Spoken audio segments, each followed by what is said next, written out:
but on another hand, it's kind of hard. I had some subject matters to cover, and it's not necessarily, folks don't necessarily like to talk about these things sometimes, but this is not anything that kids can't sit in here and listen to. I'm not getting into that kind of depth with some of this, but it was an alphabet soup of different groups, people groups, and things like that, which we're going to see that much of what I'm going to talk about, this particular scenario, winds up dealing with groups. And so some of those are the LGBTQAI plus community. And each one of those letters has a designation. I'm not going to delve into each of that unless somebody after the service wants to come up and ask me about it. I will tell you. I read more about that than I care to, but that's another lesson for another day. Then there was the ESG, Environmental Social Governance Group.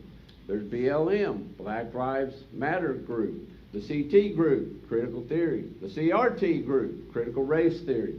And there's quite a few more, but I don't want to bore you with the alphabetical designation of all those. Because on one hand, they are a part of this story, and they contribute to what I hope to convey to you and share with you over the next, I started to say several hours, but we won't be here quite that long. As my wife knows, I could go several hours on some of these subjects. And she would, patiently wait on me and then remind me that I shouldn't talk so much. But what I wanted to start with, since we talk about dangerous waters, there was a ship that was out there.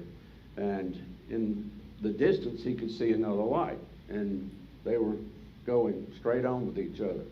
It looked like there would be a head-on collision. And so the captain of this ship radios and says, "You need to change course so that we do not have a collision." Well, a few minutes later, he gets a radio message back. "We will not change course. You have to change course." Well, this kind of made the captain a little irate. He said, radioed back, said, "I'm the captain of a battleship. If you continue this way, we will have a collision, and it will probably not be good for you." Again, the message comes back. "No, you must change course." Well, now this captain isn't just a little ticked. He's starting to get irate. He said, "We are a battleship, and if you do not change course, we will be forced to blow you out of the water so that we do not have a collision, and you will lose every man on board." Said, "You can fire at us, and you might blow us away, but we are a lighthouse." So the point of that story is, besides a captain being made to look pretty stupid, is that's what we hope to be. We hope to be the lighthouse that steers these ships in dangerous waters away from the shoreline so you don't wind up on the rocks, you don't wind up dead, you don't wind up maimed. And, we want to be that beacon that is out there shining to divert some of these groups, some of the people in these groups, away from the course that they're on, because much of this is not a good course. And here is a quote from C.S. Lewis. It said, "One of the most cowardly things that ordinary people do is close our eyes to facts." Once again, cowardly thing that ordinary people do is close our eyes to facts, even when we are presented with them. Which reminded me of another quote from John Adams, who said, "Facts are stubborn things." And so now we come to a term, now with all the alphabet soup of groups, and there's one group, because where I did a little work part-time was a location that didn't know at the time, but there were quite a few of the homosexual community that came to this particular gym. And while I stand opposed biblically to the homosexual community in the sense of your practice, I don't stand against you from the fact that you're a human. And I would talk to these people. I would speak to these people. In fact, a couple of them, not that I was a fan of the lottery, but they would buy me lottery tickets and bring and give to me while I was there. You know, and one time I even, got $5 out of the deal. So, but long story short, I pray for that community because they need Jesus just like the rest of us. And something that happened one day was a girl that worked there at the front desk. Her name was Amanda. She asked me, she said, well, what do you believe about this? And I said, well, it's a sin like every other sin. It's not something that, I'm going to sit here and say is okay. I don't think murder's okay. I don't think adultery is okay. I don't think, I go back to the old King James on this, fornication is okay. God says it's sin. And so, none of those are okay. I said, and she happened to have been divorced because her spouse had cheated on her. And so she kind of understood where I was coming from. Said, all those are sins. But the other side of it is, nobody's trying to force murder on me to say it's okay. And nobody's trying to force adultery on me to say it's okay. So it shouldn't be where that community tries to force everyone else to say it's okay. I said, that's my rub with it. I can't make people obey God's word. So, but I certainly am going to tell them what God's word says. And I'm not going to back down. I'm not going to change what God said just to accommodate some hurt feelings. It's, hell's going to hurt a whole lot worse than your feelings should you continue down this road. But all of these various people groups that I mentioned earlier, and the alphabet soup, generally every one of them falls under a term called social justice. Don't know how many of you have heard of that, or if you've even heard of it at all, but it is a phrase that is cleverly designed to make radical political views sound non-political and virtuous. Because, certainly you're not opposed to justice, because if you're opposed to justice, then you're okay with injustice taking place. And if you hear somebody using that term, you need to ask them what they mean specifically by what they're saying, because many times if they believe anyone disagrees with them, then they are an advocate for injustice. And I think social justice is a term that we think it means, or it does not mean what we think it means. We kind of have a mind's eye view of what it is. And so we keep on using that word, but we use it not actually knowing what we're saying. It's a terminology that has a very specific and a very well-defined meaning. And what I hope to try to show is that people that have written thousands of pages of information about this, some of it from academia, I guess if you want to call it academia, I question that field sometimes. But they have thousands of pages, and you say, well, why does that matter?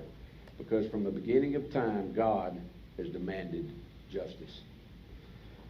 And if you practice injustice, you're practicing sin.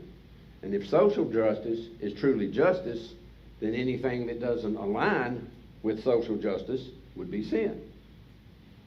And so that's where this term can be somewhat problematic, and many will fall into its grips and fall prey to it, because we know that God demands justice. We want justice for ourselves. We want justice for others where injustice has occurred. And so if you have, I'm sure they may put it on the screen. I can't see behind me. I guess I can see. Okay, there it is. You can turn to your Bibles or turn to your devices, which I still like a book in my hand personally, but if you have a device, turn to Micah 6. We're going to read verses 4 through 8. It says, hear what Adonai is saying. Arise, contend with the mountains, and let the hills hear your voice. Hear Adonai's dispute, O mountains, the enduring foundations of the earth. For Adonai has a dispute with his people, and he will argue his case with Israel. O my people, what have I done to you? Oh, how have I wearied you? Answer me. When I brought you up from the land of Egypt and redeemed you from the house of bondage, I sent before you Moses, Aaron, and Miriam. O my people, remember, please, what did Balak, king of Moab, propose? What did Balaam, son of Beor, answer him? From Shittim as far as Gilgal, so that you might acknowledge the righteous acts of Adonai. With what shall I come before Adonai? With what shall I bow myself before God on high? Shall I present him with burnt offerings, with year-old calves? Will Adonai be pleased with thousands of rams, with hordes of rivers of oil? Shall I offer my firstborn for my transgression, the fruit of my belly for the sin of my soul? He has told you, humanity, what is good, and what Adonai is seeking from you, only to practice justice, to love mercy, and to walk humbly with your God. Justice is not optional. It's what God wants from us. It's what he demands from his people. So it's imperative that we understand what justice is, because injustice is sin. And we need to understand that, because if social justice, it truly is justice, then we should be about social justice. But what does social justice mean? A gentleman by the name of Kevin DeYoung wrote this about social justice. He said, social justice is a nebulous term, unassailable to some and arousing suspicion in others. However, this term becomes very clear and definite in what it means, and it is unambiguous. We know exactly what it means because the people that came up with it define it, write it, tell us, and show us. So it comes from those that support and promote it. But we're going to start first with the Oxford Dictionary of the English language. Let's just go to what it means. Social justice, a noun, chiefly politics and philosophy. Justice at the level of a society or state as regards the possession of wealth, commodities, opportunities, and privileges. Then, at the end of all that, it says, C, distributive justice. It's not me. That's the Oxford Dictionary of the English language defining this term. And it's saying social justice can be found under distributive justice.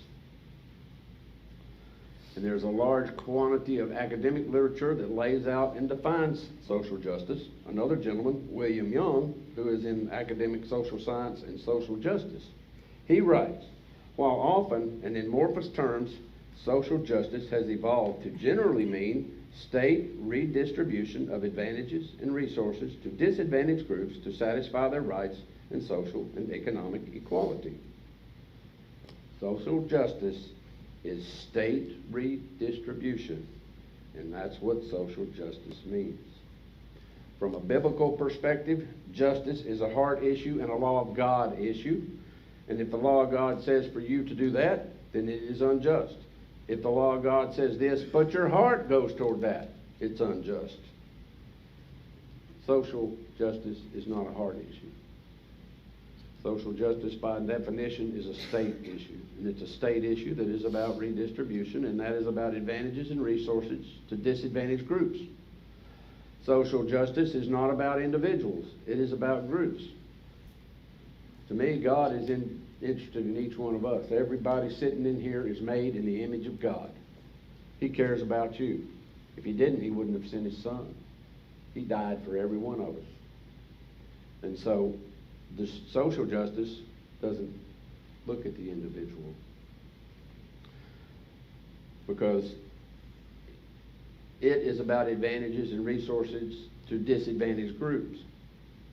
And this is a very important distinction between God's justice and social justice and the alphabet soup of groups.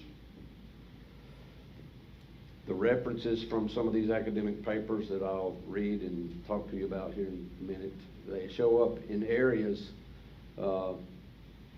where some, I know at least one, I don't see her in here right now, but I know she got her degree in education. And many of the papers and the information show up in education when they're talking to folks and teaching them. I kind of fail to see how that has anything to do with educating, but that's what happens. And it's especially common if somebody were to go and study under what is termed the grievance studies. The grievance studies, that would be if you were doing ethnic studies, African American studies, Chicano studies, feminist studies, queer studies, gay and lesbian studies, any and all of these studies.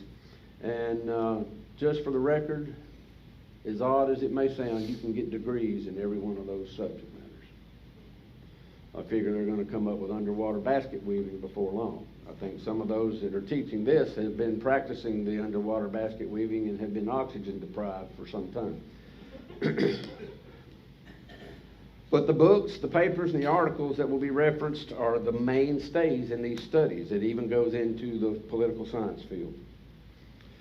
But in another writing, in an article under Teaching for Diversity and Social Justice, it states that social justice is an analysis of how power, privilege, and oppression impact our experience of our social identities. And this is what academia is saying, that it's the social justice is an analysis of our experience of our social identities, not the realities of social identities, but the experience. And so in many of these disciplines, there's not a, which I had figured this out a long time ago, even when I went to school. There's not a lot of academia in academia. I figured, because, well, I won't go down that road. Let's just say while I was there, I could see there wasn't a whole lot of education going on. I wasn't being educated, so and I was trying at that point. I had kind of ended my party time and was trying to focus on that, but there wasn't a lot of information actually being delved into. And that was my own experience long before some of this other stuff came out. But in the academic disciplines, there is what is termed the seminal paper on what is called white privilege. And that is Peggy McIntosh's paper that she wrote called White Privilege, Unpacking the Invisible Knapsack. And before McIntosh put it on paper, the idea had been put forth a long time before she did this. But in academia, because I had to do it when I wrote papers, you had to provide your footnotes, your sources, the reasonings, and the places where you got the information from which you wrote about. It couldn't just be something you pulled the rabbit out of the hat and you pulled this from over here and you pulled that from over there and, you know, you just got a wild hair and decided this sounded good, so let's do it. No, you had to have footnotes providing the books, the encyclopedias, whatever it was. Well, on this paper, there is not a single footnote, not one source noted or quoted. It is purely observational. You could almost say it was, if you put it in a newspaper, it might make a op-ed. That's about it. But it has become the foundation for academia and the understanding today of the concept of what is termed white privilege. So again, it's an analysis of how power, privilege, and oppression impact our experience of our social identities. And it needs to be full and equal participation of all groups in a society that is mutually shaped to meet their needs. Again, to meet the needs of whom? Meet the needs of the groups. Social justice includes a vision of society where the distribution of resources is equitable. Equality and equity are not the same thing. Big difference between the two. And all members of a space, community, or institution or society are physically and psychologically safe and secure. That's another. And again, these are academic sources that I'm quoting here. I'm not defining, personally, I'm not trying to define social justice. I'm letting the people that write the papers and do all this. They're defining this. Here is another, it's a website, magazine. It's actually pretty good. It's called New Discourses.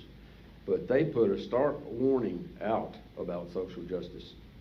It said, social justice is the ultimate Trojan horse term, where it means one good thing as people understand it. Social justice, a more fair and equal society. You know, who's going to be opposed to that, obviously? But social justice actually means something else. That something else is very specific, and most people, if they knew what they were encountering, would be unlikely to accept it. Now, I'm going to continue that in just a second, but a couple things. Proverbs 14:8. It says that the wisdom of the prudent is to consider his way, but the folly of fools is deception. And to me, what we just read is where it means something else that is very specific, and if people would not willingly accept it, then that's deception. Paul carried that same thought from Proverbs 14. He carried it on in Colossians 2:8.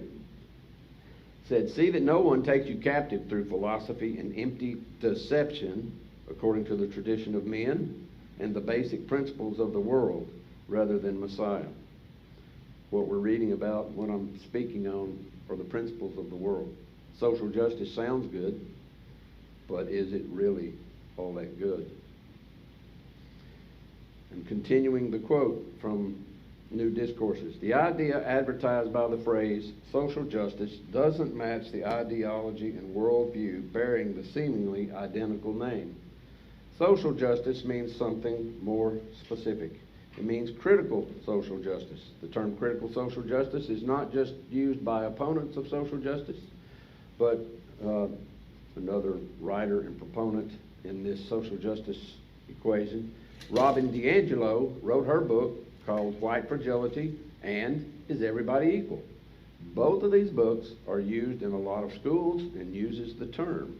They make it clear that they are referring to critical social justice. And they use that terminology because they want to connect their understanding to critical theory, critical race theory, and intersectionality. And just for the record, I had to go, look that up and study that out because I'd never heard of that before.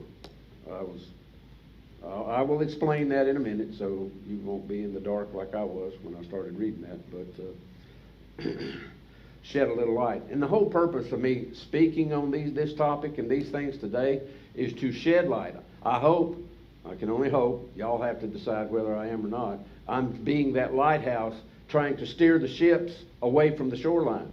Hopefully you don't try to blow me out of the water, but if you do, I guess you do. But that'll just be par for the course, I reckon. But this is all about dangerous waters. And if we have bought into these things, if we have been seduced by these things, we are in dangerous waters. We are God's children. We are to live by His ways and His words. And so I'm trying to show the aspect of social justice versus biblical justice. And so continuing the quote, sorry for my rabbit trail there. So the term critical social justice, in order to be clear that they are referring to social justice as it is related to the literature, the long-standing academic literature about social justice. And this is in fact an ideology that very aggressively pursues the social, cultural, institutional, and political installation and enforcement of a very specific and radical understanding of social justice as derived from various critical theories and their specific analyses of socially constructed dynamics of systems of power. As such, they do not necessarily seek to achieve social justice in the broad sense, or in the sense that many people would assume of the term. Instead, they seek to empower and enforce their particular worldview that revolves around one narrow and authoritarian interpretation of the concept. Well, that's a long way of saying they're pulling the wool over our eyes by using the terminology. If you don't notice that, just notice some of, when I was a history major and I tend to observe some political activities from time to time, notice some of the bills that come out of even the state legislators and the national legislators. The terms that they put and the names they put on a lot of the legislation and bills that come out are so erroneous because they're just opposite of what they make the thing sound like. You know, I think back to when George W. was president and they passed the so-called Patriot Act. Has a few good points, but it has as many bad points to it as well. And that's my personal opinion, so if you disagree with me, I guess you can load up your battleship weapons and blow me out. But that is just one of many, in my opinion, falsely named legislative acts. The same thing is true with this. It's a falsely named scenario. And so, hopefully we'll get to the mission of social justice in a minute, but what is the mission of justice as Christians? If we're following what the Bible requires of us as believers and we are practicing justice, we do that by first aligning ourselves with the law of God. Amen. That is our mission in justice, and we are to see to it that things align with, thus saith the Lord. Period. That's not the mission of social justice. And there needs to be an understanding of a couple of other concepts about social justice in order to understand more of what they're talking about with critical theory, critical race theory, intersectionality. And when you understand the roots of these concepts, hopefully that begins to bring more of an awareness of what it is. And interestingly enough, as it relates to biblical justice, this is going to show how social justice is inherently incompatible with biblical justice. As good as it may sound, as good as it may have an appearance.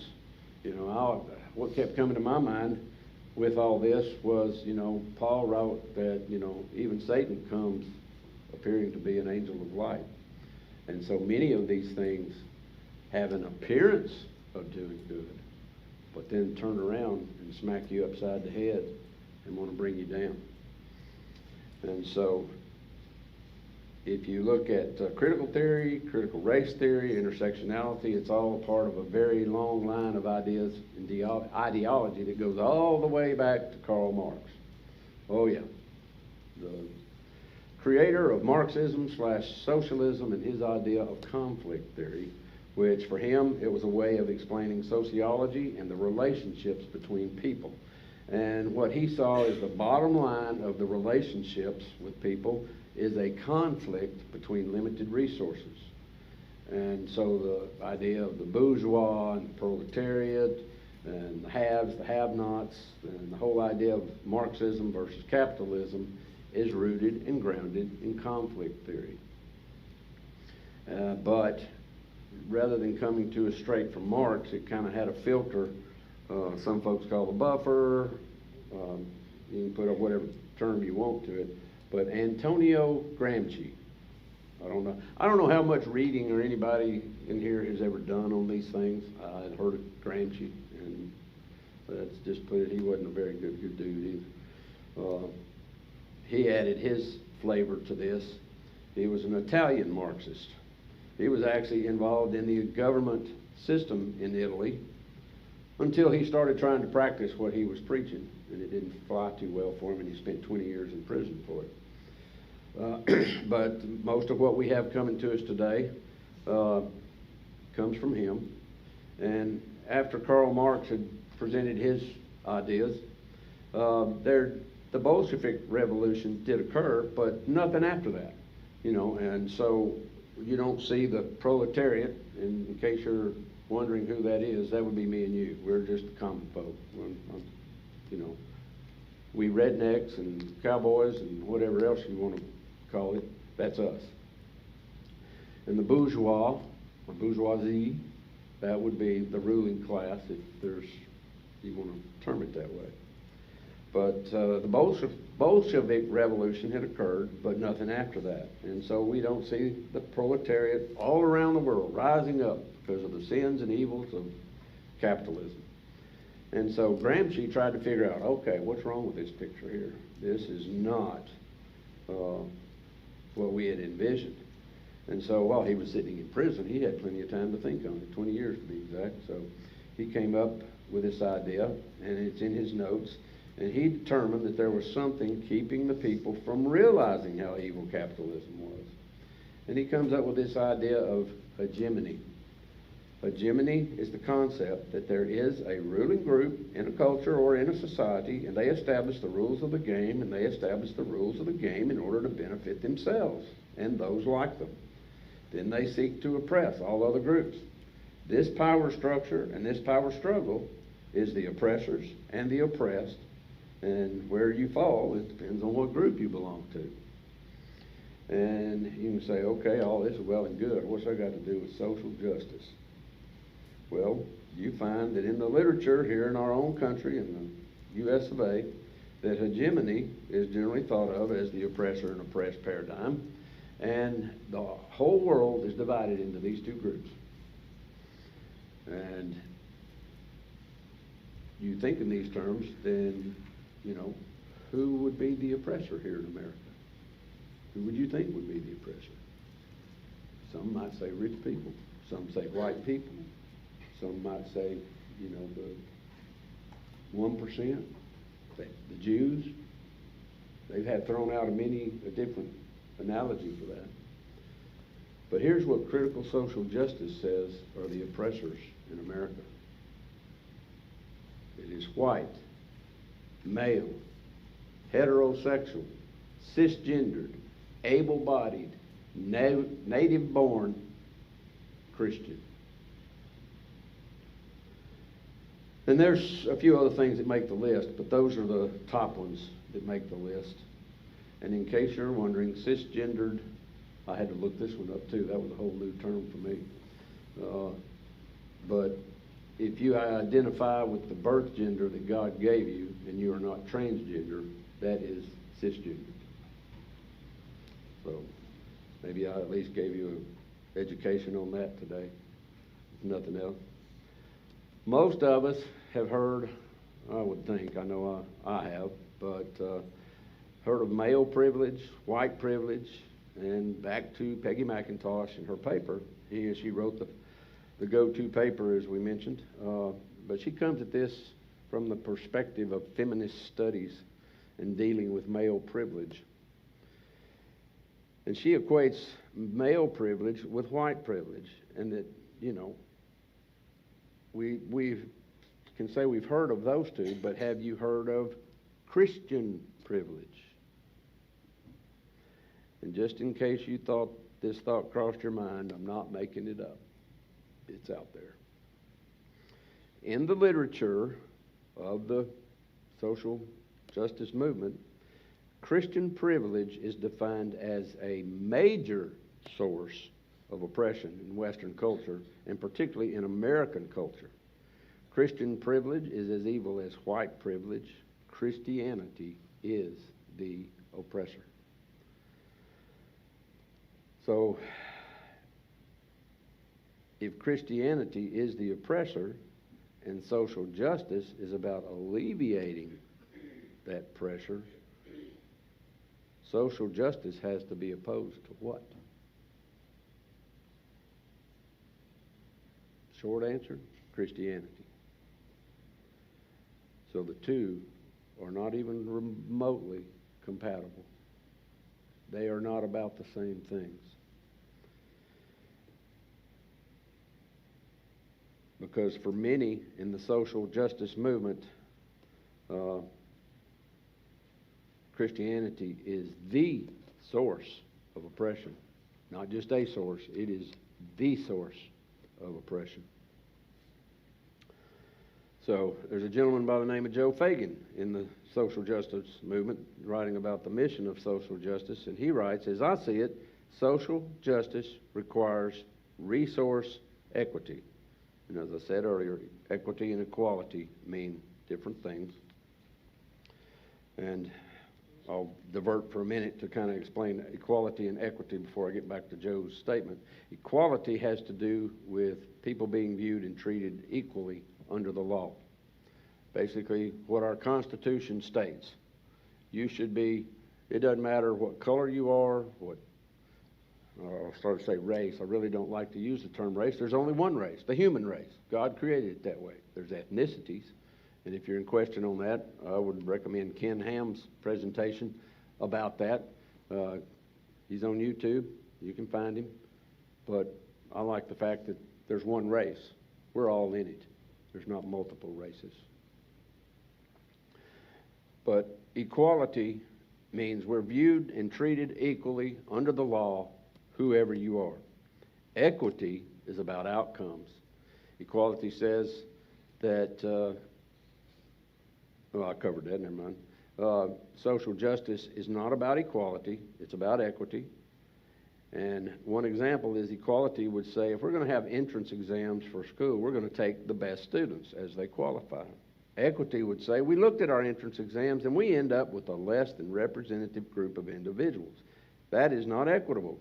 So we have to continue to add factors until we end up with equity, not equality. So it's already taken place, but both Harvard and Yale were sued because of their admission policies. Why? Because those admission policies discriminated against Asians. Because the Ivy Leagues were noticing they have too many Asians. That's where and what equity gets you. Trying to control the outcomes. Okay, back to Joe Fagan and his statement of the mission of social justice. Excuse me. I'm going to do less than dangerous waters and get a drink.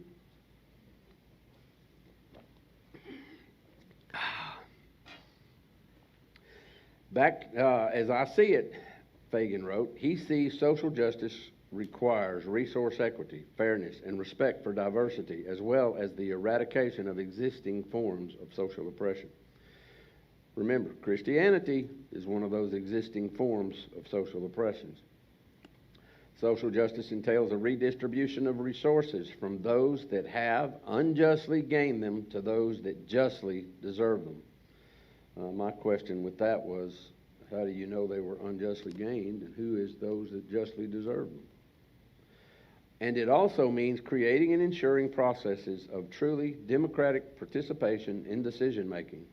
It seems clear that only a decisive redistribution of resources and decision-making power can ensure social justice and authentic democracy. Now, I got to go on a diatribe right here. Being a history major, I've heard it for years about America and democracy. Sorry, we weren't founded as a democracy. The founders hated democracy and wanted to be sure they did not make that. We were created as a republic. I'm up to ears, and have been for years, hearing political pundits, politicians that are in the national legislature saying this. I'm going, did y'all not ever read the Constitution, people? I mean, come on.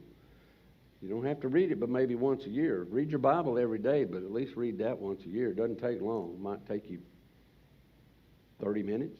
It's not a long document, but nobody seems to know it very well. So, okay, I'll finish my diatribe. We keep on using, and as I stated earlier, it's a word that we keep on using, but it does not mean what we think it means. So what is the mission of social justice?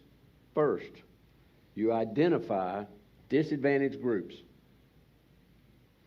And they do so by using the holy trinity of social equity or social justice.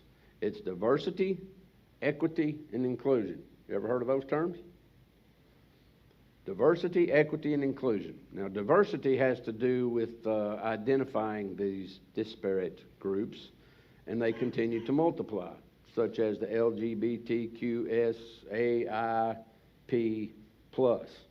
And some of those, they'll add 2 Q's and a couple of I's, and it just, the plus is in case somebody else gets added, they can add that on too. That's what the plus is for. in case you were wondering. And it makes sense that those in that group and these particular groups would multiply because there are advantages to be gained by belonging to these particular groups.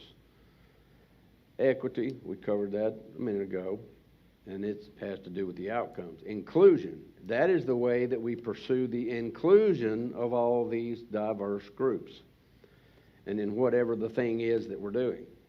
So first, in identifying disadvantaged group. If white, male, heterosexual, cisgendered, native-born, so on and so forth, if this is the hegemony of the oppressor, who are the oppressed? Basically, it's going to be the opposite of that. It would mean that non-white is the oppressed. If male is the oppressor, then non-male is the oppressed. If heterosexual is an oppressor, then non-heterosexual is the oppressor. I think you get the gist.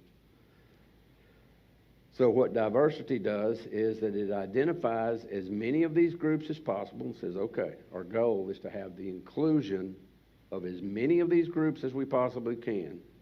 And this is where intersectionality comes into play. Because intersectionality is really the idea where you multiply oppression to the degree that you multiply participation in the oppressed groups. So, for example, if a black man is oppressed, then a black female is doubly oppressed because she has two intersections of oppression. She's black and she's female. Now, let's say if this black female is also a transgender. She adds a third intersection to her oppression. And if she is a black, female, transgender, not able-bodied, you have a fourth intersection of oppression. That's intersectionality. So where all of this gets interesting is that intersectionality is of a great benefit to those who are pursuing the holy trinity of social justice: the diversity, equity, and inclusion. And here's why. You can try to find one member of 10, 20, 30 different individual groups in order to score points, or you get multiple points in one foul swoop by getting someone who is a member of multiple groups, such as the one I just described. Now that was the first kind of a breakdown of the first mission of social justice. The second is to assess group outcomes. Once those are assessed, if there are disparate or different outcomes, then you have to assign blame. Because if the outcomes are different, there has to be some type of injustice there. So we got to find a grievance here. And if there's a grievance, then we have to redistribute power and resources to redress those grievances. That is the mission of social justice. Does that sound like the biblical definition of justice? It is completely antithetical to biblical justice. There's no justice in it at all. Now, just for giggles and grins, here are different locations that come up with their top social justice issues. And here's a magazine called Social Work Today. It's from several years ago. This is what they had listed as the top social justice issues: celebrating diversity, child welfare, healthcare reform, poverty and economic justice, poverty and economic injustice, affordable housing. That was their top 5. Maryville University had another list, and on theirs, their top thing was climate change. Well, you know, it started out as global warming. Then it became climate change. And just to join in on this bandwagon of the alphabet soup of things, it has now become known as climate justice. Well, Why do you think that is? Because they want to get in on the social justice scenario. So climate justice is now, or is just another form of social justice. And if social justice has to do with redistribution, what do you think climate justice has to do with? It has to do with redistribution on a global level. So the number 2 thing on the Maryville list was racial equity. Not racial equality, racial equity. Number 3, LGBTQ plus rights. 4, affordable health care. Yeshiva University. Here's their list. Justice, health care, refugee crisis, racial justice, income gaps, gun violence, hunger, and food insecurity, equity. We keep seeing that equity pop up. And what happens is many believers get caught up or sucked into the social justice movement because they really think, or we really think, in one area alone. And we generally think of it when it comes to race. You know, because as Christians, we love the brethren. Racism is ugly, and it's evil to us. So when somebody says there's issues here related to racial injustice, then we're saying, point me at it. We'll go to war. Come on. We're going to fight it. Let's go to battle. And the social justice movement comes, and it sounds very innocuous, sounds plain. And social justice, racial justice, and wham bam, we're on board. You're on that train. But having no idea that the social justice movement is like a train with a multiple boxcars. The engine driving the train is critical theory, critical race theory, and intersectionality. But then right behind that comes the racial justice. And as Christians, hey, we see evil in that. Let's get on that wagon or that train and go for it, because we're not going to tolerate it. But then right behind the racial justice car is the LGBTQAI car. And behind that is the climate justice boxcar. And then there's the ESG boxcar. That's the environmental social governance. And any number of other boxcars. And as many believers think they can jump onto the one boxcar and not to be attached to the other boxcars, you're all on the same train. You cannot be a part of one and not be a part of all of it. And I think Paul put it pretty well in 1 Corinthians. In 1 Corinthians 3, verse 12, he says, now if anyone builds on the foundation with gold, silver, precious stones, wood, hay, and straw, each one's work will become clear, for the day will show it. It will be revealed by fire, and the fire itself will test each one's work, what sort it is. Now, there's other meanings to that too, but it seemed to apply fairly well to this if you want to follow social justice. And he also said in 1 Corinthians 15:33, do not be deceived. Bad company corrupts good morals. And here's a list from the Education for Social Justice. And their scenario was consumerism, death penalty, education, genocide, homelessness, human trafficking, immigration, intergenerational justice, land grabbing, mental health, natural disasters, racial justice, restorative justice, sexual abuse crisis in the church, terrorism, U.S. elections, water, climate change, hunger, migration, signs of the times, economic justice, inequality, torture, gender equality, interfaith, U.S. poverty, war, healthcare, sustainable development, refugees, human rights, liberation theology, global poverty, integral ecology, and racism. And it goes on and on and on and on and on.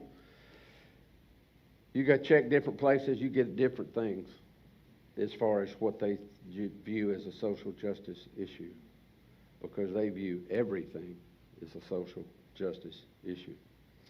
Because you can go to look at the COVID-19 scenario. They found social justice issue in that. It was not equitable, because in the COVID-19, there were black people and minorities were disproportionately dying from COVID-19. That's social justice. It's inequity. And there's inequity in, that's racial injustice. How do we know? The numbers weren't equal. So obviously there's inequity and social justice or social injustice there. And anytime the numbers aren't equal, the answer is injustice. Because in a just world, every disease would kill every people in a perfect accordance with their demographic representation. It's kind of like what I said through that entire thing. I said that disease knows how to travel 5 feet, 11 and 7/8 of an inch and stop it right before the 6-foot mark, right? And as one physician put it with the masks, I didn't bother with masks either. Some of my people where I work didn't like it, but I made my point. But the other side of that, those masks, as one physician put it, was like putting up a chain link fence to keep out a mosquito. They don't work. And so, let's trust God. He's the one that heals all our diseases. By His stripes we are healed. There's a whole bunch of those you could go down to. But, there was inequity in the COVID-19. Never mind that nothing else in nature or the natural world works like that, and there's nowhere in the universe where you see an exact representation percentage-wise of anything, period. It does not exist. And another example are firstborns. Firstborns have an advantage, supposedly, over secondborns and thirdborns and fourthborns. And if you get to the 15 mark, I guess the first has an advantage over the 15th. Mom's tired, but there's 15 of them running around. So, is there an inherent injustice in birth order? Because it's not equitable.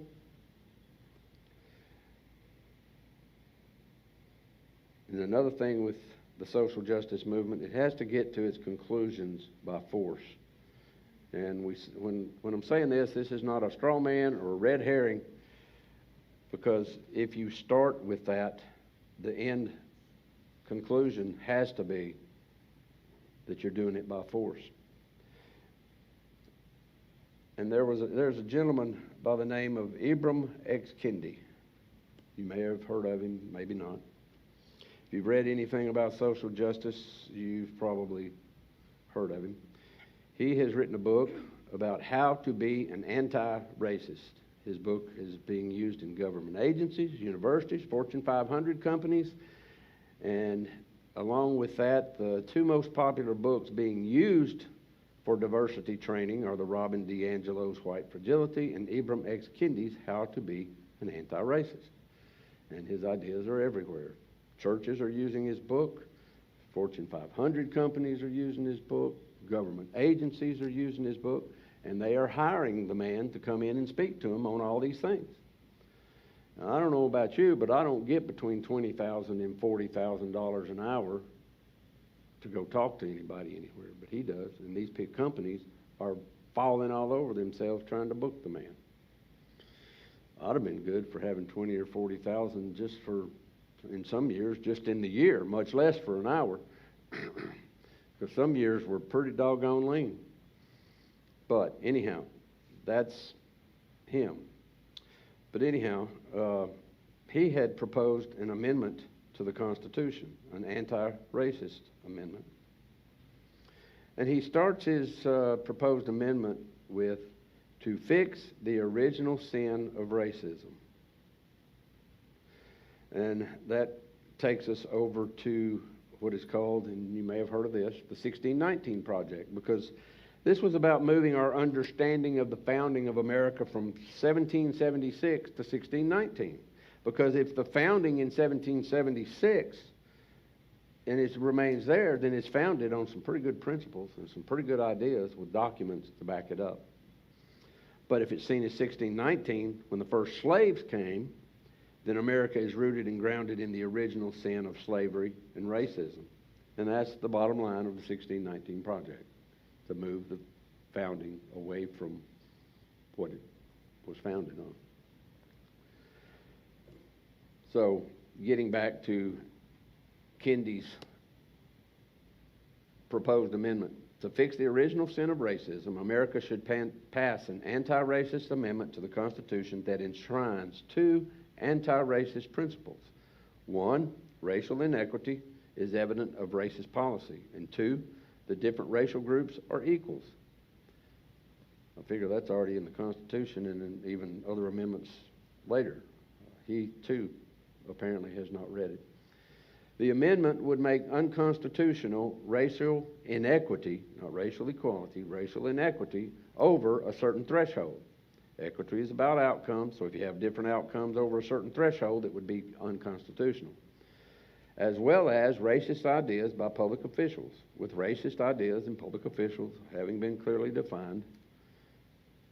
It would establish and permanently fund the Department of Anti-Racism, comprised of formally trained experts on racism and no political appointees. My question would be, who's going to train these people to be formally trained experts on this stuff?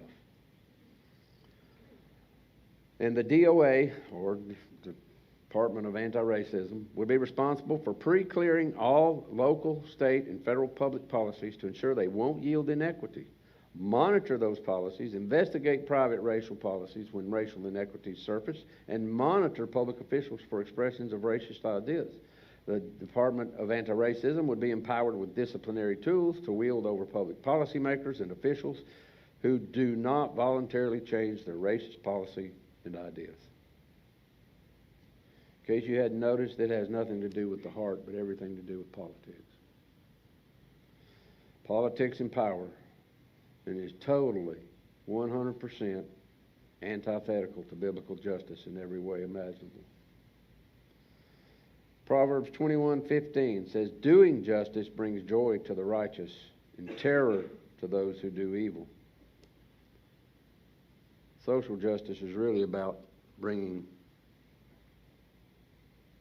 just being a bully to everything else.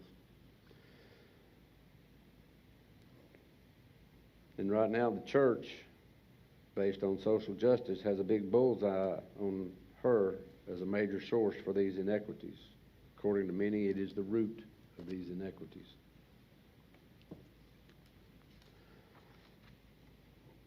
Some of y'all may have heard of this gentleman if you like finance and you study some of that. This is a gentleman by the name of Milton Friedman. He's an economist. And he says a society that puts equality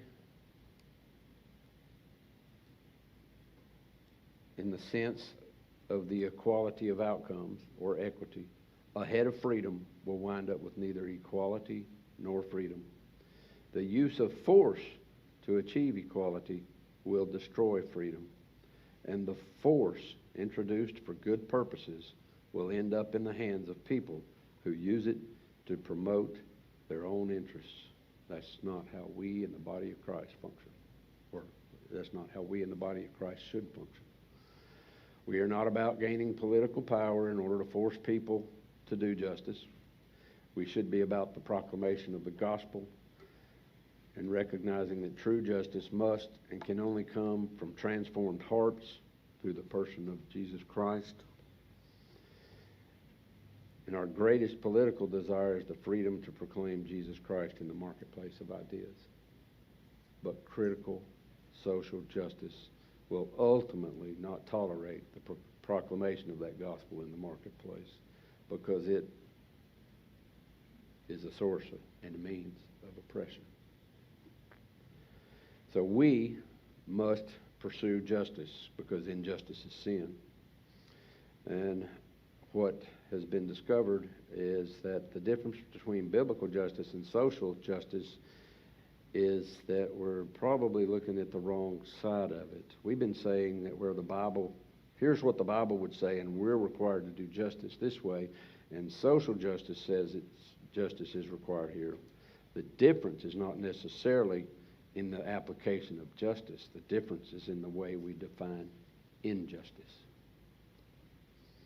The Bible would define injustice as that which fails to comply with or rise to the level of the law of God.